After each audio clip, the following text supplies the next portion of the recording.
Je voudrais parler de la loi de la dîme. Dans le livre de Malachie, le Seigneur demande, « Un homme trompe-t-il Dieu, car vous me trompez? » Et vous dites, « En quoi t'avons-nous trompé? Dans les dîmes et les offrandes. » Vous êtes frappés par la malédiction, et vous me trompez, la nation tout entière. Apportez à la maison du trésor toutes les dîmes, afin qu'il y ait de la nourriture dans ma maison. Mettez-moi de la sorte à l'épreuve, dit l'Éternel des armées, et vous verrez si je n'ouvre pas pour vous les écluses des cieux, si je ne répands pas sur vous la bénédiction en abondance. La dîme est un commandement si important que quand le Seigneur est apparu sur le continent américain après sa résurrection, il a répété ces mêmes paroles exactement. Le Seigneur a dit à notre époque, « Ceux qui auront été ainsi dîmés paieront annuellement 1/10 de tous leurs revenus. » Dans le livre du Lévitique, le Seigneur a déclaré 3 fois que la dîme est consacrée à l'Éternel.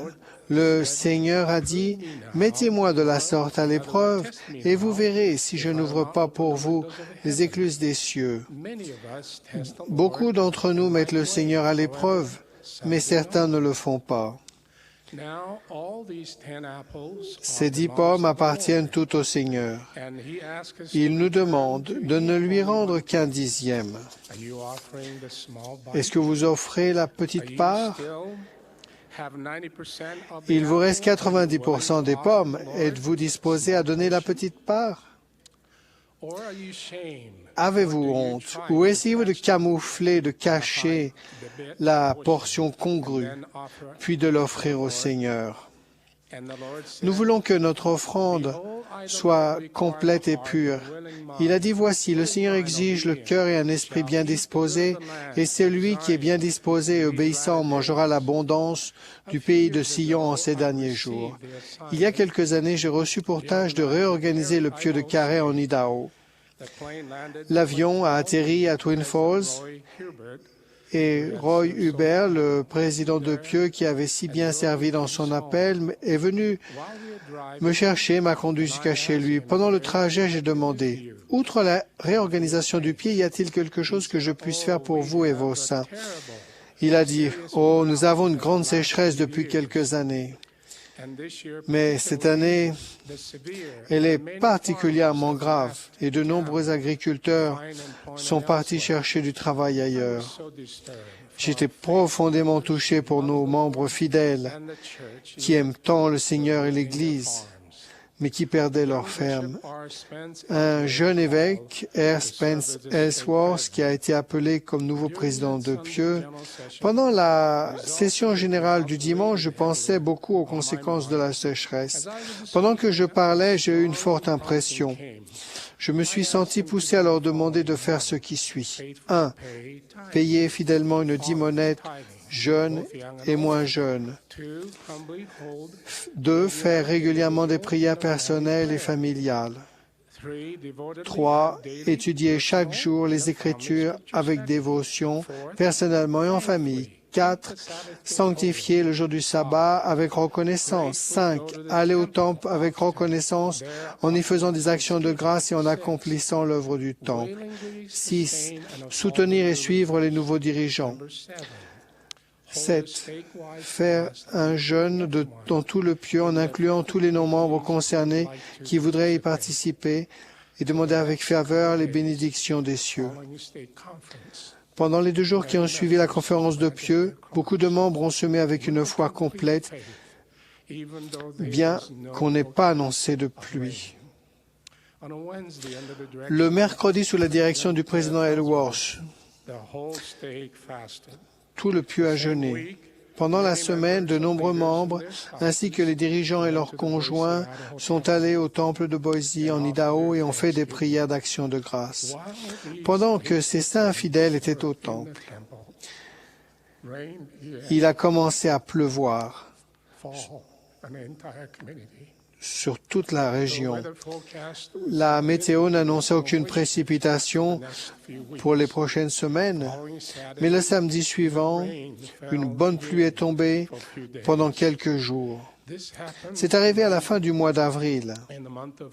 Il a neigé assez dans les montagnes, ce qui a fourni suffisamment d'eau. À Dietrich et à Richfield, il manquait 30% d'eau dans le réservoir local.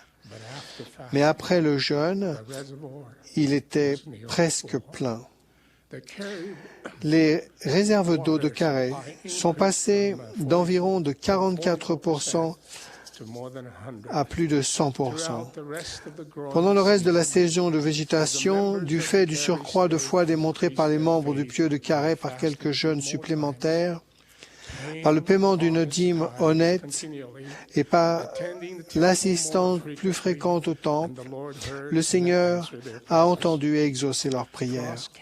Il a gelé tard cette année-là, de sorte que les paysans ont pu moissonner des céréales, récolter des betteraves à sucre, du trèfle, des pommes de terre, etc. À partir de ce jour-là et chaque année qui a suivi, ils font des prières d'action de grâce. Et à cause de cette tendre miséricorde, le Seigneur continue de les bénir. Dans le livre des Chroniques, le Seigneur dit, « Si mon peuple invoque mon nom, s'humilie, prie et cherche ma face, et s'il se détourne de sa mauvaise voie, je l'exaucerai des cieux, je lui pardonnerai son péché, et je guérirai son pays. » Le paiement honnête et complet de la dîme nous conduit au temple. Devenons dignes d'entrer dans sa sainte maison. Le président Hinckley a dit, « Ce n'est pas tant une question d'argent que de foi. Je vous exhorte, chacun de vous, à mettre le Seigneur à l'honneur à ce sujet important. » La semaine dernière, au cours de la réunion générale de jeunes filles, le président Hinckley a dit, « On paye la dîme avec de l'argent, mais ce qui est plus important, la paix avec la foi. C'est une affaire d'engagement.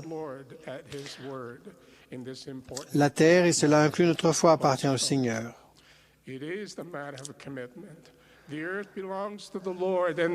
Le Seigneur, la terre et cela inclut notre vie appartient au Seigneur. Il nous permet d'utiliser tout ce qui se trouve sur terre. Il ne nous demande de lui rendre qu'un dixième. La dîme est un signe de reconnaissance, d'obéissance, de gratitude et un signe de notre bonne volonté et de notre consécration.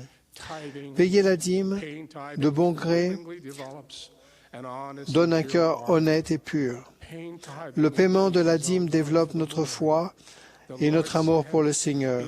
Le Seigneur a dit, « C'est un jour de sacrifice et un jour où mon peuple doit être dîmé. » Montrons notre foi.